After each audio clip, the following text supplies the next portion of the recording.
আহ, আসলে কি বলবো বুঝতে পারছি না। মানে আমার সামনে এই পোস্টারটা দেখে আমার জাস্ট জাস্ট অনেক বেশি ইমোশনাল হয়ে যাচ্ছি। সরি সেজন্য।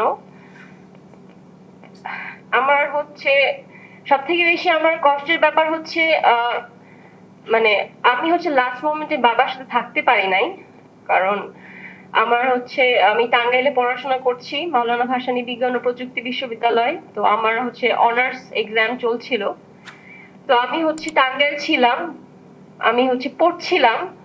তো হঠাৎ করে আমার কাছে কল আসে যে বাবা হাসপাতালে। তো আমি হচ্ছে মানে আমি বলতে পারছি না আসলে, মানে লাস্ট মোমেন্টেও আমি থাকতে পারি নাই। মানে এর থেকে আর কি বলবো। মানে আমার দুই বোন আম্মু তারা হচ্ছে বাবার সাথে ডিনার করলো, একসাথে ছিল, বাট আমি ছিলাম না, থাকতে পারি নাই।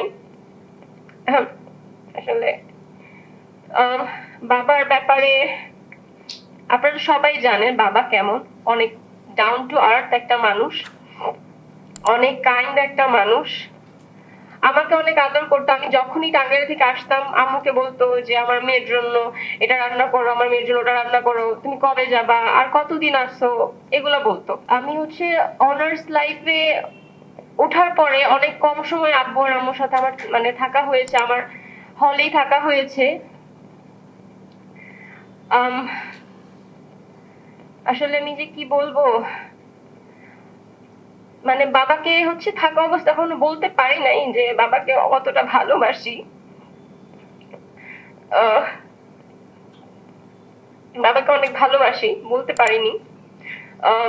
সব থেকে ভয়ঙ্কর কথা হচ্ছে আমার বাবা যেদিন মারা যায় তার একদিন পর আমার এক্সাম ছিল।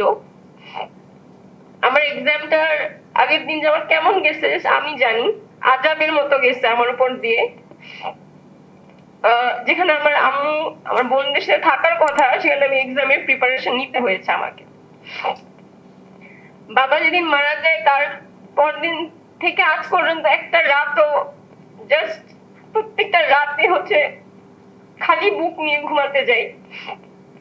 মানে জাস্ট মানে বাবা যে নাই আমার বিলিভ হয় না।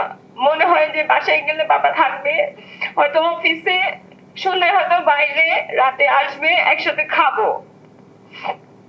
কিন্তু আমি হচ্ছে আজকে আসছি টাঙ্গাইল, টাঙ্গাইল থেকে।